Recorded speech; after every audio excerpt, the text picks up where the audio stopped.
Един от основните изводи, който е направен в кооперативната теория, е, че кооперацията като масова организация за подпомагане особено добре вирее в сравнително малки общности от хора, които са свързани по някакъв общ признак. Защото в рамките на една общност, по някакъв общ признак, много по-лесно може да се създаде еднопосочност на стопански интерес. Там се реализират кооперативните принципи в техния най-чист вид.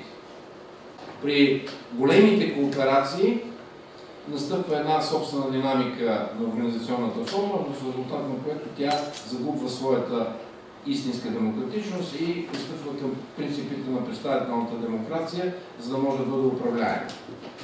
Защо казвам това? Това го казвам, защото етичните банки в Европа водят своето начало от последователите на Рудолф Штайнер. Това е антропософ, който съчетава елементи на класическата немска философия. Има определени потребности в обществото, които не могат да бъдат задоволени от традиционната банкова система. Че се търси някакъв изход от това положение, да могат да се генерират източници на кредитен ресурс за покриването на проекти, които не са интересни за банки. Оттам започна едно течение. Например, един от големите представители на това течение беше и Йошка Фишер. Те идват, това е поколението на 1968 година, които смятаха, че капитализма може да се формира един своеобразен капитал от личните средства на хората, който да се насочи в алтернативна икономика. Алтернативна икономика, тогава се появи и тенденцията постепенно за екологична ориентация. И това беше втория много сериозен тласък на тъй наречения ляв радикализъм с идеята за изграждане на справедливо стопанство от гледна точка на личните достоинства на човека. Има един много такъв силен комунистичен модел, който доведе до създаването на тъй наречената екологична банка през 1982 година аз съм така, мисля, че някои моменти съм ги описал. Тази банка, за съжаление, тази банка беше после приета от банката, беше поета, купена от банката на антропософите, защото тя формира един много лош, силно неликвиден кредитен портфейл с много висока степен на лоши кредити.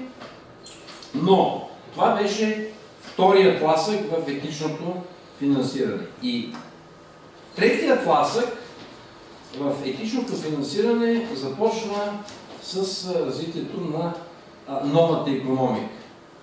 С навлизането на интернет, с дигитализацията на стопанството, защото чрез новата икономика,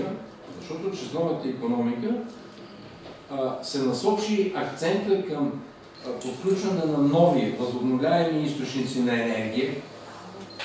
Вниманието се насочи към предоставянето на средства за иновативни фирми в сферата на дигиталната икономика.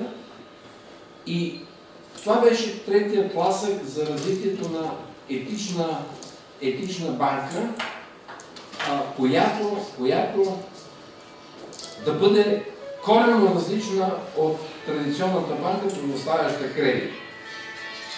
Четвъртият тласък за развитието на етичните банки и може да се каже най-солидният тласък, най-осезателният тласък, това беше след кризата 2008 година. Защото 2008 година хората видяха за какво се използват техните пари. Вложителя загуби два пъти. Един път загуби под формата на инвестиции в финансови инструменти, които загубиха своята пазарна стойност, главно под формата на облигации, на сложни видове облигации. Втория път с загуба на акционерен капитал от участието в фалирали банки. И трети път вложителите загубиха като данъкоплатци, защото разходите по ликвидирането на тези банки се отразиха на техните бюджети. И започна една тенденция и казват хората, не този модел на банкиране ние не можем да възприемем. До кога?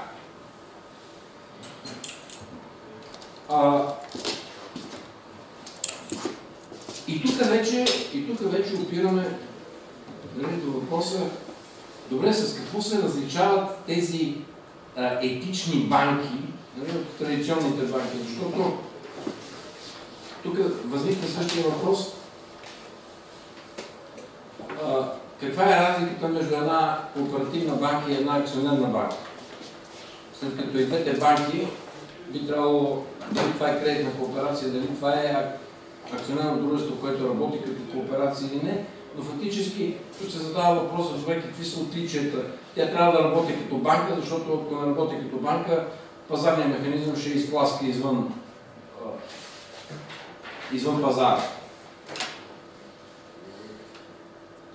Първото нещо е, че при етичните банки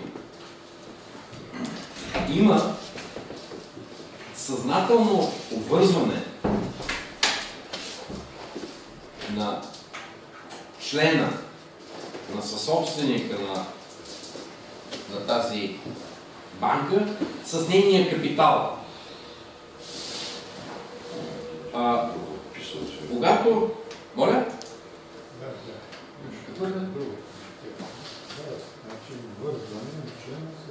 Обвързването. Това обвързване не става само с делово или акционерно участие.